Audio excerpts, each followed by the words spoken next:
ಜನ್ಮ ವೃತ್ತಾಂತವನ್ನು ತಿಳಿಸಿ ನಿನ್ನನ್ನು ದುಷ್ಕೀರ್ತಿ ದುಷ್ಕಳಂಕಗಳಿಂದ ದೂರ ಮಾಡಿದ್ದೇನೆ. ಇನ್ನು ಯಾರನ್ನು ಸೇರಬೇಕು, ಯಾರನ್ನು ತೊರೆಯಬೇಕು ಎಂಬ ನಿರ್ಧಾರವನ್ನು ನೀನೇ ಮಾಡಬೇಕು. ಆದರೆ ಮನಸ್ಥೈರ್ಯವನ್ನು ಮಾತ್ರ ಕಳೆದುಕೊಳ್ಳಬೇಡ ಮಿತ್ರ. ಆಗಬಹುದು ದೇವ, ನಾನಿನ್ನು ಬರಲೇ? ಆಗಬಹುದು ಪರಮಾತ್ಮ. ಶ್ರೀಕೃಷ್ಣ ಪರಮಾತ್ಮನು ಹೇಳಿದ ಮಾತು ಸತ್ಯವೇ. ಅಯ್ಯೋ, ಧರ್ಮವೇ ತನ್ನ ಶರೀರವೆಂದು ನಂಬಿರುವ ಧರ್ಮರಾಯನು ನನ್ನ ಸಹೋದರನು. 1000 ಆನೆಗಳ ಬಲವುಳ್ಳ ರುದ್ರಾಂಶ ಸಂಬೋಧನಾದ ಭೀಮಸೇನನು ನನ್ನ ಸಹೋದರನು. ತೇಜೋಮಯ ಮೂರ್ತಿಗಳಾದ ರುದ್ರ ಸಹದೇವರು ನನ್ನ ಸಹೋದರರೇ. ಪಾಂಡುರಾಜ ಕುಂತಿ ದೇವಿಯು ನನ್ನ ಎದ್ದ ಮಾತೆ. ಅಯ್ಯೋ, ಪರಶುವನೊಡನೆ ಸರಿಸಮನಾಗಿ ಹೋರಾಡಿ ಪಾಶುಪದಾಸ್ತ್ರವನ್ನು ಪಡೆದು ದಶನಾಮಾಂಕಿತಗಳಿಂದ ಕೂಡಿದ ಅರ್ಜುನನನ್ನು ಹೇಗೆ ಮರೆಯಬೇಕು? ಅರ್ಜುನ, ನಿನ್ನನ್ನು ರಣರಂಗದಲ್ಲಿ ಕತ್ತರಿಸುವೆನೆಂದು ಪ್ರಮಾಣ ಮಾಡಿದನಲ್ಲ. ಅಯ್ಯೋ, ನಿನ್ನ ಮುಂಡವು, ನಿನ್ನ ಶಿರವು ಭೂಮಿಯ ಮೇಲೆ ಬಿದ್ದು ನಿನ್ನ ಮುಂಡವು ರಕ್ತದ ಕಾಲುವೆಯಲ್ಲಿ ಕೊಚ್ಚಿಕೊಂಡು ಹೋಗುವುದನ್ನು ನಾನು ಹೇಗೆ ನೋಡಲಿ? ಅಯ್ಯೋ ಪಾಪಿಕರ್ಣ, ಪಾಂಡುಪುತ್ರನಾದ ನೀನು ಪಾಂಡುಕುಮಾರನನ್ನೇ ಕೊಲ್ಲಲು ನಿಂತಿರಲಿಲ್ಲ.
ನನ್ನ ಪತಿಗಳು ನನ್ನನ್ನು ಭೋಗ ವಸ್ತುವಿನಂತೆ ದ್ಯೋತದಲ್ಲಿ ಪಣವಾಗಿಟ್ಟು ಸೋತರು.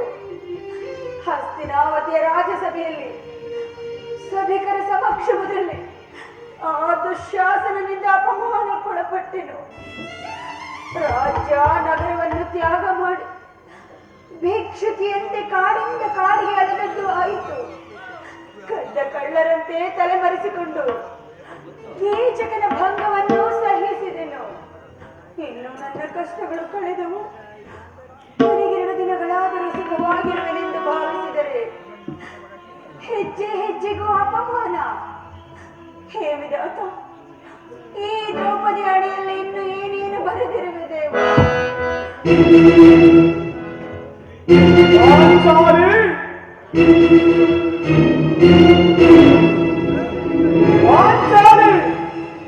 ಇವಳೇಕೆ ಈ ರೀತಿ ರೋಧಿಸುತ್ತಿರುವಳು?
ಏಕೆ ಏನಾಯಿತು?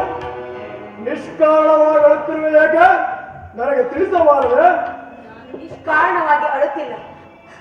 ಈ ಪಾಂಚಾಲಿಯ ಅಳುವಿಗೆ ಒಂದಲ್ಲ 10 ಕಾರಣಗಳಿವೆ. ನೀವಾದರೂ ಪುರುಷರು. ನಿಮ್ಮನ್ನು ಯಾರಾದರೂ ದೂರಿದರೆ, ಅಪಮಾನಪಡಿಸಿದರೆ ಸ್ವತಃ ನೀವೇ ಅವರಿಗೆ ಪ್ರತಿಕಾರ ಮಾಡುವಿರಿ. ಆದರೆ ಈ ಸ್ತ್ರೀಯರ ವಿಚಾರವೂ ಹಾಗಲ್ಲ. ಅನ್ನ ವಸ್ತ್ರಗಳಿಗಾಗಿ ಪರನನ್ನು ಆಶ್ರಯಿಸಬೇಕು. ರಕ್ಷಿಸಿಕೊಳ್ಳಲು ಅವರಿಗೆ ಅನ್ನರ ಆಶ್ರಯ ಬೇಕೇ ಬೇಕು. ಹೇ ಪರಮೇಶ್ವರ, ಇಂತಹ ಪರಾಧೀನ ಸ್ತ್ರೀ ಜಾತಿಯನ್ನು ಏಕೆ ಸೃಷ್ಟಿಸಿದೆ ದೇವ? ಪಾಂಚಾಲಿ, ಹಳಬೇಡ ಪಾಂಚಾಲಿ, ಹಳಬೇಡ. ಸ್ತ್ರೀಯರ ಪರಾಧೀನತೆಯು ನಮ್ಮ ಸಮಾಜದ ನಿಯಮ. ಅದು ಭಗವಾನ್ ಸ್ವರೂಪರಾದ ಋಷಿಗಳ ಆಜ್ಞೆ. ಆಹಾ, ಕೈ ಹಿಡಿದ ಪತ್ನಿಯನ್ನು ದ್ಯೂತದಲ್ಲಿ ಪಣವಾಗಿಟ್ಟು ಸೋಲುವಂತೆ ನಿಮ್ಮ ಋಷಿಗಳೇ ಆಜ್ಞಾಪಿಸಿದರಲ್ಲವೇ? ಪತಿಗಳಂತೆ ಪತಿಗಳು ಅಪತ್ಬೇಕು ನಿಮ್ಮಂತಹ ಪತಿಗಳನ್ನು. ಅಣ್ಣನ ಒಂದು ದಿನದ ಅವಿವೇಕದಿಂದಾದ ಈ ನಿಂದನೆಯು ನಮ್ಮನ್ನು ಸಾಯೋದಲ್ಲ.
ಅಣ್ಣನ ಅಪರಾಧವನ್ನು ಕ್ಷಮಿಸುವಂತೆ ನಾನು ನಿನ್ನಲ್ಲಿ ಎಷ್ಟೋ ಸಹಾಯ ಕೇಳಿಕೊಂಡಿರುವೆ, ಆದದ್ದು ಹಾಗೆ ಹೋಯಿತು. ಅದನ್ನು ಮರೆತು ಬಿಡು. ಈ ದಿನ ನೀನೇಕೆ ಹೀಗಾಗಿರುವೆ ಅದನ್ನು ತಿಳಿಸು. ತಿಳಿಸಬೇಕು. ಆದರೆ ಅದರಿಂದಾಗುವ ಪ್ರಯೋಜನವಾದರೂ ಏನು? ಎಷ್ಟೇ ಆದರೂ ನೀವೆಷ್ಟೇ ಆದರೂ ನಿಮ್ಮ ಅಣ್ಣನ ಆಜ್ಞಾಧಾರಕರಲ್ಲವೇನು? ಪಾಂಚಾಲಿ, ಅದು ಹಿಂದಿನ ಮಾತು. ಈಗ ನಾನು ಯಾರ ಆಜ್ಞಾಧಾರಕನಲ್ಲ. ಹಾಗಾದರೆ ಈ ದಿನ ನಾನು ಹಸ್ತಿನಾಂಬೆಯ ಮಂದಿರಕ್ಕೆ ದೇವಿಯ ದರ್ಶನಕ್ಕಾಗಿ ಹೋಗಿದ್ದೇನು. ಅಲ್ಲಿಗೆ ಆ ದುರಹಂಕಾರಿ ದುರ್ಯೋಧನನ ಪತ್ನಿ ಭಾನುಮತಿಯೂ ಸಹ ಬಂದಿದ್ದಳು. ಆಕೆಯು ನನ್ನನ್ನು ಕಂಡು, ದ್ರೌಪದಿ, ನಿನ್ನ ಪತಿಗಳ ವಾಸಕ್ಕಾಗಿ 5 ಗ್ರಾಮಗಳನ್ನು ಬೇಡಲು ದೂತರನ್ನು ಆಸ್ಥಾನಕ್ಕೆ ಕಳುಹಿಸಿದ್ದರು. ಇನ್ನೇನು ಸಂಧಿಯಾಗುವುದು. ಆಗಲಾದರೂ ಈ ನಿನ್ನ ಬಿಚ್ಚಿದ ಕೇಶರಾಶಿಯನ್ನು ಮುಡಿಗಟ್ಟಿವೆ ಅಷ್ಟೇ ಎಂದು ಕೇಕೆ ಹಾಕಿ ಅಪಹಾಸ್ಯ ಮಾಡಿ ನಕ್ಕಳು. ಅಪಹಾಸ್ಯ ಮಾಡಿ ನಕ್ಕಳು. ಏನು? ದುರ್ಯೋಧನೊಡನೆ ಪುನಃ ಸಂಧಿಗೆ ಪ್ರಯತ್ನ. ದುರ್ಯೋಧನೊಡನೆ ಪುನಃ ಸಂಧಿಗೆ ಪ್ರಯತ್ನ. ಯಾರು ರಾಯಭಾರಕ್ಕೆ ಹೋಗಿರುವವರು? ಮತ್ತಿನ್ನಾರು? ಮಣ್ಣರಾದ ಶ್ರೀಕೃಷ್ಣ ಪರಮಾತ್ಮರಲ್ಲವೇ? ಓ ಪಾಂಗನೆಯರ ವಿಲಾಸ ವಿಪ್ರಮಗಳಲ್ಲಿ ಮಗ್ನನಾದ ಯದುಪತಿಯು ಯುದ್ಧವನ್ನು ಮರೆಯುವುದು ಸಹಜ. ಅರ್ಜುನನು ದ್ವಾರಿಕೆಯಿಂದ ಹಿಂದಿರುಗಾಗಲೇ ಅನ್ನಬಹುದೆಂದು ನಾನು ತಿಳಿದೆ. ಅದಿರಲಿ ಪಾಂಚಾಲಿ, ಆ ಭಾನುಮತಿಗೆ ಏನೆಂದು ಉತ್ತರವನ್ನು ಕೊಟ್ಟೆ? ಅವಳ ಪ್ರಶ್ನೆಗೆ ಸರಿಯಾದ ಉತ್ತರವನ್ನೇ ಕೊಟ್ಟಿರುವೆನು. ಏನೆಂದು? ನಿನ್ನ ಕಟ್ಟಿದ ಮುಡಿಯನ್ನು ಬಿಡಿಸುವವರೆಗೂ ನನ್ನ ಈ ಬಿಚ್ಚಿದ ಮುಡಿಯನ್ನು ಕಟ್ಟುವುದಿಲ್ಲ ಎಂದು. ಭಾಪು ಪಾಂಚಾಲಿ, ಚಮತ್ಕಾರವಾದ ಉತ್ತರ. ನೀನು ನಮ್ಮ ಸಂಗಡರ ಕದನ ಓಡುವುದರಲ್ಲಿ ನಿನ್ನ ಚತುರತೆಯನ್ನು ಮುಗಿಸಿದ್ದೆ ಎಂದು ತಿಳಿದಿದ್ದೆ. ಇನ್ನು ಮುಗಿದಿಲ್ಲ. ನೀನು ಮಹಾಚತುರು, ಜಾಣೆ, ನೀನು ಬಲು ಜಾಣೆ. ಜಾಣೆ, ಮುದ್ದಾದ ಲೋಪ.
ಪ್ರಿಯತಮೆ, ಕುತ್ಕೊಳ್ರಿ ಕುತ್ಕೊಳ್ರಿ ಸೈಡ್ ಬರ್ರಿ.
ನಿಮಗೆ ನೆನಪಿದೆ?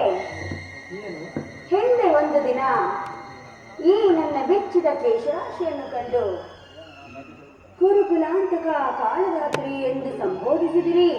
ಇನ್ನು ಅದೇನೋ ಹೇಳಿದಿರಲೇ? ಪುನಃ ನನ್ನನ್ನು ಬಾಯಿಂದ ಪ್ರತಿಜ್ಞೆ ವಾಕ್ಯಗಳನ್ನು ಕೇರಳ ಪಕ್ಷಿತದಲ್ಲವೇ ಪಾಂಚಾಲಿ? ಮಾಡಿದ ಪ್ರತಿಜ್ಞೆಯನ್ನು ಮರೆಯುವಂತಹ ಹೇಳಿಯಲ್ಲ ಈ ಪ್ರಚಂಡ ಭೀಮ. ಆಹಾ, ನುಡಿದಂತೆ ಮಾಡಬೇಕೆಂಬುದೇ ನನ್ನ ಇಚ್ಛೆ. ನಾನು ಸುಮ್ಮನೆ ಇಚ್ಛಿಸಿದರೇನಾಯಿತು? ನೀವೆಷ್ಟೇ ಆದರೂ ನಿಮ್ಮಣ್ಣನ ಆಜ್ಞಾಧಾರಕರಲ್ಲವೇನು? ಪಾಂಚಾಲಿ, ನಾನೀಗ ಯಾರ ಆಜ್ಞಾಧಾರಕನಲ್ಲ. ಅದು ಹಿಂದಿನ ಮಾತು. ಶಾಂತಿಯನ್ನು ಬಯಸುವವರು ಸಂಧಿಯ ಪ್ರಸ್ತಾಪದಲ್ಲಿ ತೊಡಗಲಿ. ನಾನು ಮಾತ್ರ ಯುದ್ಧವನ್ನು ಆತುರದಿಂದ ನಿರೀಕ್ಷಿಸುತ್ತಿದ್ದೇನೆ. ಧರ್ಮ ಪರಾಯಣನಾದ ಯುಧಿಷ್ಠಿರನು ದುರ್ಯೋಧನನ ಅನಂತ ಅಪರಾಧಗಳನ್ನು ಕ್ಷಮಿಸಬಹುದು, ಆದರೆ ನಾನು ಮಾತ್ರ ಕ್ಷಮಿಸುವುದಿಲ್ಲ.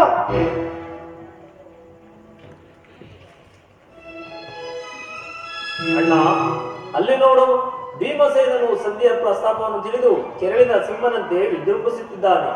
ಅವನನ್ನು ಸಮಾಧಾನಪಡಿಸಲು ನೀನೇ, ನಿನ್ನ ಹೊರತು ಮತ್ತಾರು ಶಕ್ತರಲ್ಲ. ಈ ಸಾರಿ ಅವನ ಕೋಪಕ್ಕೆ ದ್ರೌಪದವೇ ಕಾರಣ ಎಂದು ತೋರುತ್ತಿದೆ. ಶ್ರೀಕೃಷ್ಣನು ಹೇಳುತ್ತಿದ್ದನು, ಜಗತ್ತಿನ ಸುಖ ದುಃಖಗಳಿಗೆ ಸ್ತ್ರೀಯರೇ ಮೂಲ ಕಾರಣಗಳು. ಅರ್ಜುನ, ಕೌರವರೊಡನೆ ಯುದ್ಧಕ್ಕಿಂತ ಈ ನನ್ನ ಸಹೋದರನ ಕೋಪವನ್ನು ಶಮನ ಮಾಡುವುದು ನನಗೆ ದುಸ್ಸಾಧ್ಯವಾಗಿದೆ. ಭೀಮಸೇನ, ನನ್ನಲ್ಲಿ ಇಷ್ಟೊಂದು ಕೋಪವೇ? ಪಾಂಚಾಲಿ, ಸಮಾಚಾರವೇನು? ಅಣ್ಣನೇಕೆ ಸಿಟ್ಟಾಗಿರೋನು? ಏಕೆ?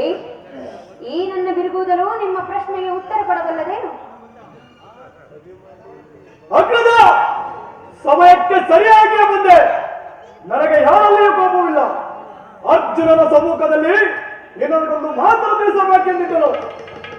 ಈಗಲೂ ನಿಮ್ಮಿಬ್ಬರ ಸಮ್ಮುಖದಲ್ಲಿ ಇಲ್ಲಿಯೇ ಹೇಳಿಬಿಡುವರು. ಈ ಸಂಧಿ ಪ್ರಸ್ತಾಪವು ನಿಮಗೆ ಉಚಿತವಾಗಿ ಕಾಣಬಹುದು. ಅರ್ಜುನನು ಅನುಭವಿಸಬಹುದು, ನಕುಲ ಸಹದೇವರನ್ನು ಸುಮ್ಮನಿರಬಹುದು. ಆದರೆ ಈ ದಾಸ್ಯ ವೃತ್ತಿಯನ್ನು ಪಾಂಡವರ ಕಳಂಕವೆಂದೇ ಭಾವಿಸುವರು. ದರಿದ್ರ ಭಿಕ್ಷುಕರಂತೆ ಕಂಡವರ ಮನೆಯ ಬಾಗಿಲಲ್ಲಿ ಸಂಧಿ ಪ್ರಸ್ತಾಪ ಮಾಡಲು ಪಾಂಡುರಾಜೇಂದ್ರ ನಮ್ಮನ್ನು ಪುತ್ರರನ್ನಾಗಿ ಪಡೆಯಲಿಲ್ಲ. ಈ ಅಪಮಾನವು ನಿಮಗೆ ಸಹ್ಯವಾಗಬಹುದು. ಆದರೆ ಇನ್ನೊಂದು ಗಳಿಗೆಯೂ ಇದನ್ನು ನಾನು ಸಹಿಸಲಾರೆ. ಯುದ್ಧಕ್ಕಾಗಿ ನಿಮ್ಮ ಅನುಮತಿಯನ್ನಾಗಲಿ ಅರ್ಜುನನ ಸಹಾಯವನ್ನಾಗಲಿ ನಾನು ಅಪೇಕ್ಷಿಸುವುದಿಲ್ಲ. ನಾನು ಮತ್ತು ಈ ನನ್ನ ಗದ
ನೀವು ನಿಶ್ಚಿತೆಯಾಗಿ ಸಂಧಿ ಪ್ರಸ್ತಾಪವನ್ನು ಮಾಡುತ್ತೀರಿ. ನಾನು ನನ್ನ ಪ್ರತಿಜ್ಞೆಯಂತೆ ನಡೆಯುವೆ.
ಯುದ್ಧದಂತೆ ಶಾಂತಿಯ ರಕ್ಷಣೆ ಕ್ಷತ್ರಿಯರ ನಿಲ್ಲು ಪ್ರಿಯ ಸಹೋದರ, ನಿನ್ನ ಕೋಪವನ್ನು ತಡೆಯುವ ಶಕ್ತಿ ನನ್ನ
ಆತನ ಇಷ್ಟಕ್ಕೆ ವಿರುದ್ಧವಾಗಿ ಯುದ್ಧವನ್ನು ಪ್ರಾರಂಭಿಸುವುದು ನಮಗೆ ಅನುಚಿತವೇ? ಏನು ಹೇಳುವೆ ಪಾಂಚಾಲಿ? ಧರ್ಮವೆಂದು ಹಂಬಲಿಸುತ್ತಾ ಕ್ಷತ್ರಿಯರ ಧರ್ಮವೇನೆಂಬುದನ್ನು ಮರೆಯುವುದು ನಿಮಗೆ ಉಚಿತವೆನಿಸುತ್ತಲ್ಲವೇ? ಪಾಂಚಾಲಿ, ಯುದ್ಧದಂತೆ ಶಾಂತಿಯ ರಕ್ಷಣೆ ಕ್ಷತ್ರಿಯರ ಕರ್ತವ್ಯ. ಯುದ್ಧವು ಎಂತಹ ಘೋರ ಕರ್ಮವೆಂಬುದನ್ನು ಇನ್ನೂ ತಿಳಿದಿಲ್ಲ. ನಾವು ಅಭಿಮಾನಕ್ಕೆ ವಶರಾಗಿ ಯುದ್ಧವನ್ನು ಪ್ರಾರಂಭಿಸಿದರೆ ಮುಂದೆ ನಮ್ಮ ಅಜ್ಞಾನಕ್ಕಾಗಿ ದುಃಖಿಸಬೇಕಾಗಿದೆ. ಅದಕ್ಕಾಗಿ ನಾನು ಸದ್ಯಗಾಗಿ ಶುದ್ಧ ಪ್ರಯತ್ನಿಸಿದೆ. ಒಮ್ಮೆ ನನ್ನ ಸಂತೆಗೆ ಕಳುಹಿಸಿ ಅಪಮಾನ ಹೊಂದಿದಿರಿ. ಕುಲ ಪುರೋಹಿತರನ್ನು ಕಳುಹಿಸಲು ಇದೇನು ಮದುವೆ ಔತಣಕೂಟವಲ್ಲವೆಂಬ ಪರಿಜ್ಞಾನವೂ ನಿಮಗೆ ಹೋಯಿತಲ್ಲ. ಆ ದುರ್ಯೋಧನನು ನಿಮಗೆ ತಕ್ಕ ಉತ್ತರವನ್ನೇ ನೀಡಿದ. ಈಗ ಶ್ರೀಕೃಷ್ಣ ಪರಮಾತ್ಮರನ್ನು ಕಳುಹಿಸಿ ಪುನಃ ಅಪಮಾನಕ್ಕೆ ಗುರಿಪಡಿಸಿದಿರಲ್ಲ ಎಂಬುದೇ ನನ್ನ ಚಿಂತೆ. ಏನೀ ಕೋಲಾಹಲ? ಅರ್ಜುನ, ಈ ಸಂಧಿಯ ಫಲಾಫಲವನ್ನು ನೀವೇ ಬಯಸಿರಿ. ಅದರಲ್ಲಿ ಈ ಭೀಮನು ಯಾವ ಅರ್ಜುನ, ನಾನಿನ್ನುವರೆಗೂ ನಿಮ್ಮ ಅಪೌರುಷ ವರ್ತನೆ ಫಲಾಫಲವನ್ನು ನೀವೇ ಬಯಸಿರಿ. ನಾನು ನನ್ನ ಪ್ರತಿಜ್ಞೆಯಂತೆ ನಡೆಯುವೆನು. ಪ್ರಾಣೇಶ್ವರ, ಸ್ವಲ್ಪ ನಿಲ್ಲಿ. ಅದು ಯದುಪತಿಯು ನಮ್ಮನ್ನು ನೋಡಿ ಇತ್ತ ಕಡೆಯೇ ಬರುತ್ತಿರುವರು. ಆದ್ದರಿಂದ ರಾಜ್ಯಸಭೆಯ ಸಮಾಚಾರವನ್ನು ತಿಳಿದ ಬಳಿಕ ನೀವೆಷ್ಟದಂತೆ ಮಾಡಿ. ಅಣ್ಣ,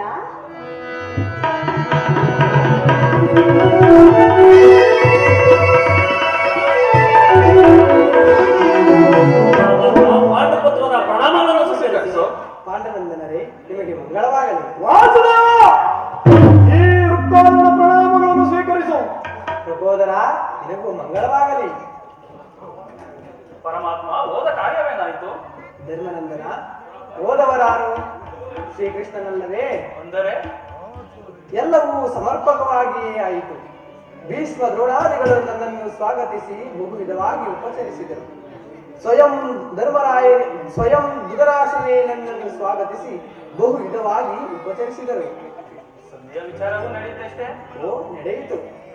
ಪಾಂಚಾಲಿ, ನಾನಿನ್ನುವರೆಗೂ ಅವರು ನಡೆಯಲಿ, ಕೋರಿದಂತೆ ನಾನು ಮಾಡುವೆನು. ಸ್ವಲ್ಪ ನಿಲ್ಲಿ. ನಮ್ಮಣ್ಣನ ಮಾತು ಮುಗಿಯಲಿ. ನಿಮ್ಮಣ್ಣನ ಮಾತು ಮುಗಿಯುವುದರಲ್ಲಿ ನನ್ನ ತಾಳ್ಮೆಯ ಮುಗಿಯುವುದು. ಅಣ್ಣ, ಯದುಪತಿ, ಸಭೆಯಲ್ಲಿ ಏನು ನಡೆಯಿತು? ಎಲ್ಲವೂ ತಕ್ಕ ರೀತಿಯಲ್ಲಿ ತಾವು ನಿರೀಕ್ಷಿಸಿದಂತೆಯೇ ನಡೆಯಿತು. ನಾನಿನ್ನು ತಡೆಯಲಾರೆ ವಿಪ್ರಪತಿ, ನಾನಿನ್ನು ತಡೆಯಲಾರೆ. ಈ ಸಮಸ್ಯೆದ ಮಾತುಗಳು ನನಗೆ ಬೇಡ. ಅಗ್ಗಜನ ಅಪೇಕ್ಷೆಯಂತೆ 5 ಗ್ರಾಮಗಳಿಗೆ ಸಂಧಿ ಆಯ್ತಷ್ಟೇ. ನಾನು ಹೋಗಿದ್ದು ಅದಕ್ಕಾಗಿ ಅಲ್ಲವೇ? ಕೃಷ್ಣ, ಈಗ ತಿಳಿಯಿತು ನಿನ್ನ ಅಭಿಮತ. ಅಜ್ಞಾತವಾಸನ ನೆಪದಿಂದ ಅರ್ಜುನನು ಭಯಪಟ್ಟನು. ಈಗ ಈ ಸಂಧಿಯ ನೆಪದಿಂದ ನಮ್ಮೆಲ್ಲರಿಗೂ ಬಳೆ ತೋರಿಸಿದೀಯ. ಯಾಗವಾಗ್ರಡಿ, ಈ ಪಾಂಡು ಪುತ್ರರ ಮೇಲೆ ನಿನಗಿಷ್ಟೊಂದು ಅವಕಾಶ ಬೇಕೆ? ಭೀಮಸೇನ, ನಿನಗೆ ಇಷ್ಟೊಂದು ಅಸಹನೆ ಏಕೆ? ಸಮಾಧಾನದಿಂದ ಎಲ್ಲವನ್ನೂ ಕೇಳು. ಇದು ನಿನಗೆ ಹೆಚ್ಚಿಗೆ ಸಂಬಂಧಿಸಿದೆ ಎಂದು ನಾನು ಹೇಳಲಿಲ್ಲವೇ? ಈ ಸ್ವಾಭಿಮಾನ ಶೂನ್ಯ ಸಂಧಾನದೊಡನೆ ಈ ಪ್ರಚಂಡ ಭೀಮನಿಗಂತಹ ಸಂಬಂಧ, ನಿಕಟವಾದ ಸಂಬಂಧ ಇದ್ದೇ ಇರುವುದು. ಮುಂದೇನಾಯಿತು ಪರಮಾತ್ಮ? ರಾಜಸಭೆಯಲ್ಲಿ ನಾನು ನಿಮ್ಮ ಸಂದೇಶವನ್ನು ತಿಳಿಸಿದೆನು. ಅವರೆಲ್ಲರೂ ಒಪ್ಪಿದರು. ಯಾರ್ಯಾರು ಒಪ್ಪಿದರು? ಧೃತರಾಷ್ಟ್ರ, ಭೀಷ್ಮ, ದ್ರೋಣಾದಿ ಮುಂತಾದವರು ಒಪ್ಪಿದರು. ಆ ದುರ್ಯೋಧನನು ಸಹ ಇನ್ನಿಲ್ಲಿರುವುದು ನನಗೆ ಸಾಧ್ಯವಿಲ್ಲ. ಈ ದುರ್ವಾರ್ತೆಯನ್ನು ನೀನು ಕೇಳಬೇಕೆಂದು ನಿನ್ನ ಇಚ್ಛೆ ಆಯಿತು, ಅದನ್ನು ನೀನು ಸಾಧಿಸಿದೆ. ಕೃಷ್ಣ, ನಾನಿನ್ನು ಹೊರಡುವೆನು. ಸಹೋದರರೇ, ನಿಮ್ಮ ಪೌರುಷ ಫಲಾಫಲಗಳನ್ನು ನೀವೇ ಬಯಸಿರಿ. ಅದರಲ್ಲಿ ಈ ಭೀಮರು ಯಾವ ಭಾಗವನ್ನು ಅಪೇಕ್ಷಿಸುವುದಿಲ್ಲ. ಯಾಕೆ ಸೇರಿ ನೀನು ನಿರಾಶರಾಗಬೇಡ.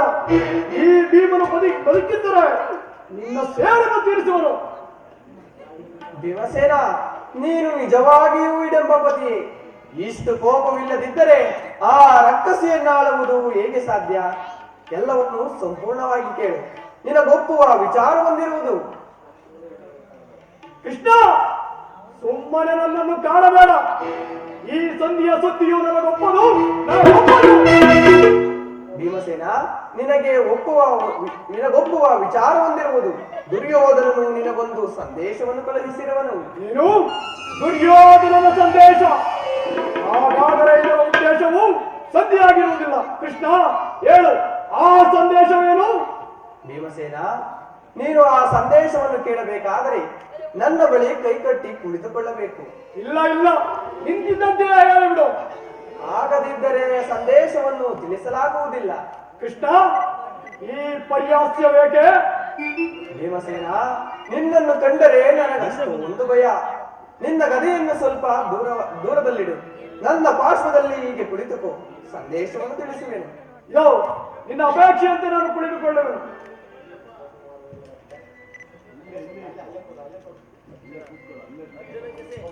ನೀನು ಕೋಪ ಮಾಡುವುದಿಲ್ಲವಷ್ಟೇ. ಅದು ಆಗಲಿ. ಹಾಗಾದ್ರೆ ಈಗ ನೀನು ನಿನ್ನ ಬಂದಿ. ಕ್ಷಣಕಾಲ ಮಾತ್ರ. ಅರ್ಜುನ, ಈ ಗದೆಯನ್ನು ಕ್ಷಣಕಾಲ ಹಿಡಿದಿರು. ಯಾಜ್ಞಸೇನಿ, ಸಮೀಪಕ್ಕೆ ಬಾ. ನಾನು ಹೇಳಿದಂತೆಯೇ ಮಾಡಬೇಕು, ಕಂಡೆಯ? ನಿಮ್ಮ ಮಾತನ್ನು ಎಂದಾದರೂ ಮೀರಿರುವಿರಿ ಅಣ್ಣ. ಹಾಗಾದರೆ ತೆಗೆದುಕೋ ಈ ಹಗ್ಗವನ್ನು. ಇದು ಒಂದು ಕಡೆ ನನಗೆ ಪುರಸ್ಕಾರದ ರೂಪವಾಗಿ ದೊರೆಯಿತು. ಈ ಹಗ್ಗದಿಂದ ನಿನ್ನ ಪತಿಯ ಕರಗಳನ್ನು ಭದ್ರವಾಗಿ ಬಂಧಿಸು. ಇದೇನು ಪರಿಹಾಸ್ಯವೇ ಅಣ್ಣ? ಶತ್ರುಗಳ ಎಡಗುರಿಯನ್ನು ಬಿಡಿಸುವುದರಲ್ಲಿ ನೀನು ಕೊಂಡಿದೆಯಂತೆ. ಅದೇ ರೀತಿ ನಿನ್ನ ಪತಿಯ ಕೈಗಳನ್ನು ಕಟ್ಟಲು ಬರುವುದೇನೋ ನೋಡು. ಕೃಷ್ಣ, ಭೀಮಸೇನ, ಸಂದೇಶವನ್ನು ಕೇಳುವ ಇಚ್ಛೆ ಇದ್ದರೆ ಪಾಂಚಾಲಿ, ಕೃಷ್ಣನು ಹೇಳಿದಂತೆ ನನ್ನ ಕೈಗಳನ್ನು ಬಂಧಿಸು. ಹಾಗೆ ಆಗಲಿ ಸ್ವಾಮಿ.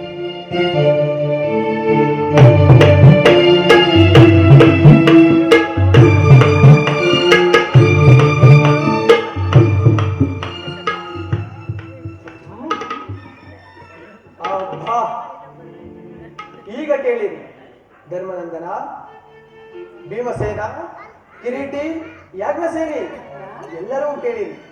ಈಗ ಭೀಮನನ್ನು ಬಂಧಿಸಿರುವ ಹಗ್ಗವು ಈ ದಿನ ರಾಜ್ಯಸಭೆಯಲ್ಲಿ ನನ್ನ ಅಂಗಾಂಗಗಳನ್ನು ಬಂಧಿಸಲನುವಾಗಿತ್ತು. ಯಾರು ಈ ಕಾರ್ಯವನ್ನು ಮಾಡಿದರು? ದುರಾಭಿಮಾನಿಯಾದ ಏನು ಹೇಳಿದೆ ಕೃಷ್ಣ? ಈ ಹಗ್ಗದಿಂದ ನಿನ್ನನ್ನು ಬಂಧಿಸಲು ಯತ್ನಿಸಿದ ಆ ದುರಾತ್ಮರು ದುರಾಭಿಮಾನಿಯಾದ ದುರ್ಯೋಧನನು ಆಜ್ಞೆ ಮಾಡಿದನು. ದುರಾಚಾರಿಯಾದ ದುಶ್ಯಾಸನನ್ನು ಮಾಡಲೆತ್ತಿಸಿದನು. ಅವರಲ್ಲದೆ ಮತ್ತಾರಿಗಿರುವುದು? ಅಯ್ಯೋ, ನನ್ನ ಕೋಪವು ನನ್ನನ್ನೇ ದಹಿಸುತ್ತಿರುವುದು. ಪರಮಾತ್ಮ ಅಪ್ಪಣೆಯಾದರೆ ಈ ನನ್ನ ಗಾಂಡೀವದಿಂದ ಆ ಗುಂಡಿ ಕೌರವರ ಅಟ್ಟಹಾಸವನ್ನು ಒದಗಿಸುವೆನು. ಪಾಂಚಾಲಿ, ನನ್ನ ಕೈಗಳನ್ನು ಬಿಡಿಸು. ಈ ನೀಚ ಕೃತ್ಯದಿಂದ ದುರ್ಯೋಧನನ ದುರಾಭಿಮಾನವು ಶಿಖರವನ್ನು ಮುಟ್ಟಿತು.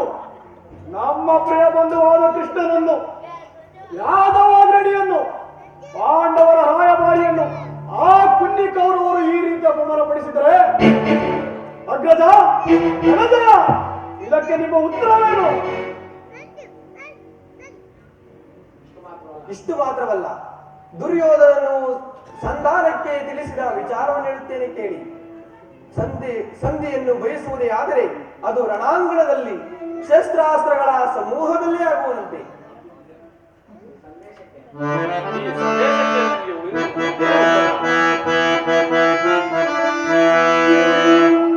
ಯುದ್ಧವು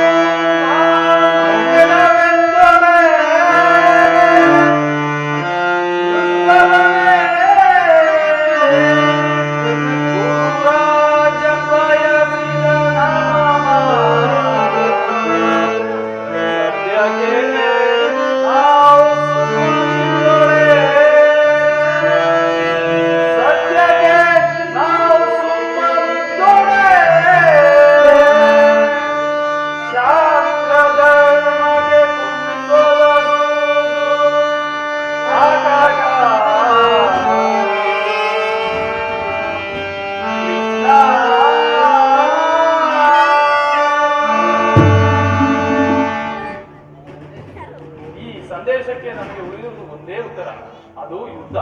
ಕೃಷ್ಣ, ನೀನು ತಿಳಿದಿರಬೇಕು, ನಾ ಈ ಯುದ್ಧವನ್ನು ಎಂದೂ ಅಪೇಕ್ಷಿಸನಲ್ಲವೆಂದು. ಅದಕ್ಕಾಗಿ ಸಂಧಿಗಾಗಿ ಇಷ್ಟೊಂದು ಪ್ರಯತ್ನಿಸಿ. ಪಾಂಚಾಲಿ, ನನ್ನ ಕೈಗಳನ್ನು ಬಿಡಿಸು. ಅಗ್ರಜ, ಧನಂಜಯ, ಕೃಷ್ಣ, ಏನಾದರೂ ನನ್ನ ಕೈಗಳನ್ನು ಬಿಡಿಸಬಾರದೆ? ಯಾರು ಬಿಡಿಸುವುದಿಲ್ಲವೋ ಬೇಡ ಬೇಡ, ನಾನೇ ಬಿಡಿಸಿಕೊಳ್ಳುವೆನು.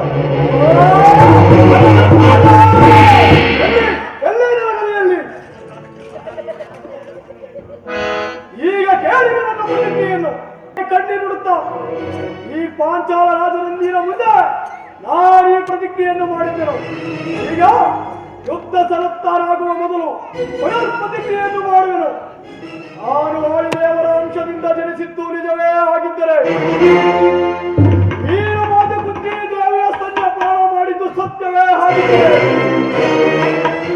ತುಂಬಿದ ರಾಜಸಭೆಯ ಈ ಪಾಂಚಾಲ ರಾಜನಂದಿನಿಯನ್ನು ಸಿಂಹಾಸನದ ಮೇಲೆ ಕುಳಿತು ಅಟ್ಟಹಾಸದಿಂದ ತೊಡೆತಟ್ಟಿ ಕರೆದ ಆ ದುಷ್ಟ ದುರ್ಯೋಧನನ ಊರುಭಂಗವನ್ನೈದು ಅವನ ರಾಜ ಕಿರೀಟವನ್ನು ನನ್ನ ಎಡಗಾಲಿನಿಂದ ಪುಡಿ ಪುಡಿ ಮಾಡದಿದ್ದರೆ ನನಗೆ ಸ್ತ್ರೀ ಹತ್ಯೆ, ಗೋ ಹತ್ಯೆ, ಭ್ರೂಣ ಹತ್ಯೆ ಆಗಿರುವ ಪಾಪ ಬರಲಿ. ಇದಕ್ಕೆ ಶ್ರೀಕೃಷ್ಣನ ಪಾದವೇ ಸಾಕ್ಷಿ.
ಸೃಷ್ಟಿಯ ಜಗತ್ತನ್ನು ಮೊದಲಿಂದಲೂ ಕಾಯುತ್ತಿರುವೆ. ನಾನು ಯಾವ ಭಾಗ್ಯವನ್ನು ಪಡೆಯಬೇಕೆಂದು ತಿಳಿದಿರುವೆನೋ ಆ ಭಾಗ್ಯವನ್ನು ಕರುಣಿಸಿ ನನ್ನನ್ನು ಕೃತಾರ್ಥನನ್ನು ಮಾಡಿ.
ನನ್ನ ಏಕಾಗ್ರತೆಯನ್ನು ಏಕೆ ಭಂಗಪಡಿಸಿದ್ದೇನೆ? ನೀನು ಸಾಕ್ಷಿಯಾಗಿ ಪೂಜಿಸುವ ಸೂರ್ಯ ದೇವನ ಜ್ವಲಂತ ಪ್ರಭೆಯನ್ನು ನಿನಗೆ ಮೊದಲು ತೋರಿಸಿದ ಸ್ತ್ರೀ ನಾನು. ಈ ನಿರ್ಭಾಗ್ಯ ಸ್ತ್ರೀಗಳನ್ನು ಕುಂತಿ ಎಂದು ಕರೆಯುವರು ಕಂದ. ಏನು ಕುಂತಿ? ನನ್ನ ಎತ್ತ ಮಾತೆಯಾದ ಕುಂತಿ ದೇವಿ ಅಮ್ಮ. ಕುಮಾರ, ಎತ್ತವಳ ಪ್ರೀತಿಯ ಮಗನಾಗದೆ ಅವಳ ಅಕ್ಕರೆಯ ತೋಳ ತೆಕ್ಕೆಯಲ್ಲಿ ನಲಿಯುವ ಪುಣ್ಯ ವಿಶೇಷತೆಯಿಂದ ವಂಚಿತನಾದ ಈ ಪಾಪಿ ಗಂಡನಿಗೆ ಕರುಣೆ ಇಟ್ಟು ದರ್ಶನವಿತ್ತೆಯಾ ತಾಯಿ? ಇದು ನನ್ನ ಸಾಷ್ಟಾಂಗ ನಮಸ್ಕಾರಗಳು. ಕೀರ್ತಿಶಾಲಿಯಾಗು ಕಂದ. ಎಂತಹ ಕೀರ್ತಿಯಮ್ಮ ನನ್ನದು, ಎಂತಹ ಕೀರ್ತಿ!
ಹುಟ್ಟಿದ ಕೂಡಲೇ ನನ್ನನ್ನು ಗಂಗಾ ನದಿಯಲ್ಲಿ ತೇಲಿ ಬಿಡಲು ನಾನು ಮಾಡಿದ ಅಪರಾಧವಾದರೂ ಏನು ತಾಯಿ?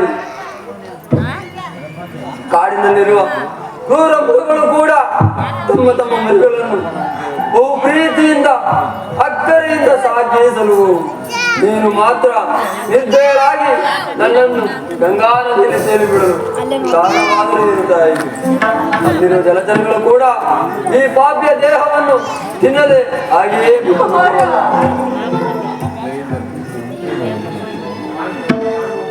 ಅಮ್ಮ, ಪಾಂಡು ವಂಶದ ಮಹಾವೃಕ್ಷದಿಂದ ಕಿತ್ತು ಬಿಸುಟ್ಟು ಈ ಅಪಮಾನ ವೃತ್ತ ಕ್ಷೇತ್ರದಲ್ಲಿ ಏಕೆ ತಳ್ಳಿದೆ ತಾಯಿ? ಕರ್ಣಾರ್ಜುನರ ಮಧ್ಯೆ ಸೋದರ ಸಂಬಂಧವನ್ನು ಸೇರಿಸಬೇಕಾಗಿದ್ದ ನೀನು ಅವರ ಮಧ್ಯೆ ನಮ್ಮಿಬ್ಬರ ಮಧ್ಯದಲ್ಲಿ ದ್ವೇಷದ ಕಮರೆಯನ್ನು ಏಕೆ ಸೃಷ್ಟಿಸಿದೆ ತಾಯಿ?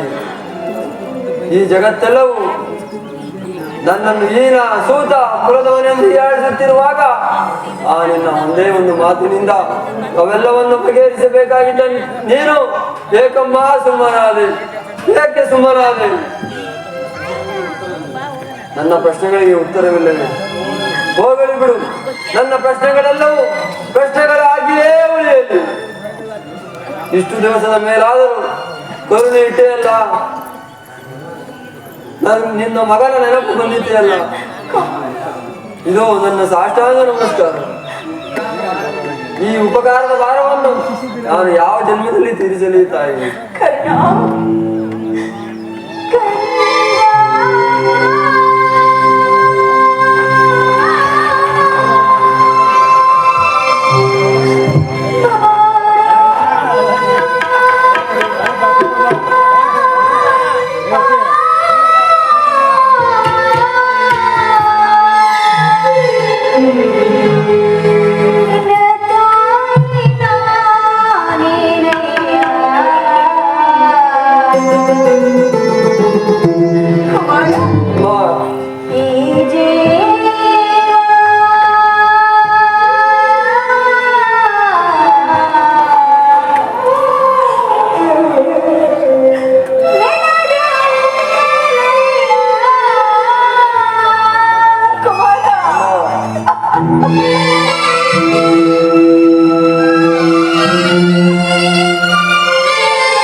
ನಿನ್ನ ಮಾತುಗಳು ಶೂಲದಂತೆ ಹಿರಿಯುತ್ತಿರುವುದು.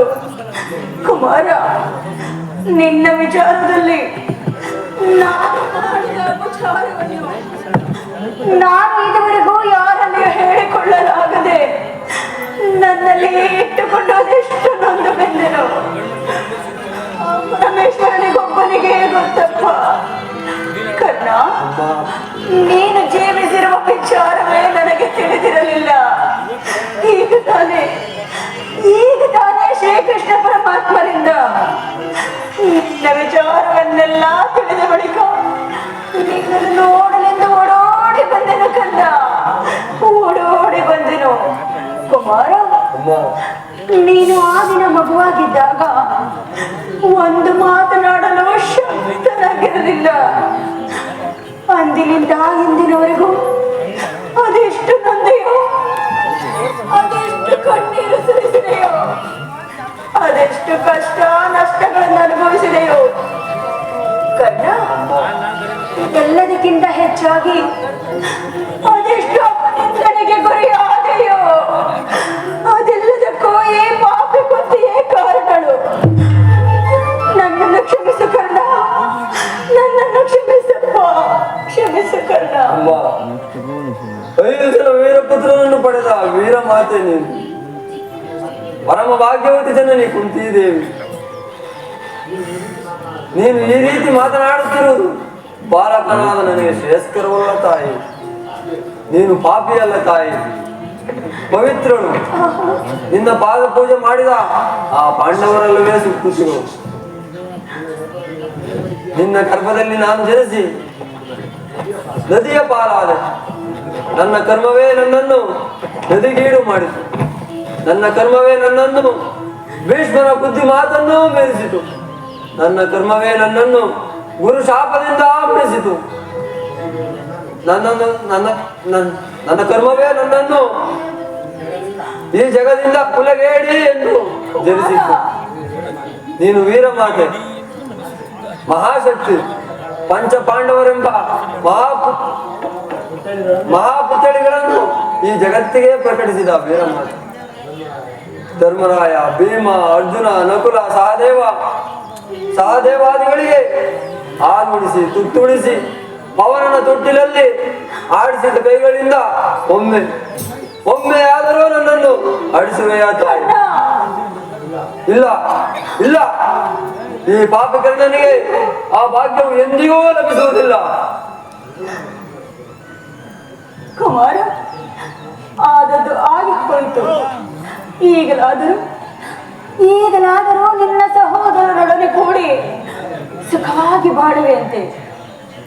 ಬಾ ಕಂದ, ಬಾ ಮಗು. ಇಲ್ಲಮ್ಮ, ಇದೊಂದು ವಿಚಾರವನ್ನು ಬಿಟ್ಟು ಬೇರೆ ಏನನ್ನಾದರೂ ಕೇಳು. ಆನಂದದಿಂದ ನಿನ್ನ ನಡೆದವರಿಗೆ ನಾನು ಜೀವಿಸಿರುವವರೆಗೂ ಸ್ವಾಮಿ ದ್ರೋಹವನ್ನು ಮಾತ್ರ ಮಾಡಲಾರೆ.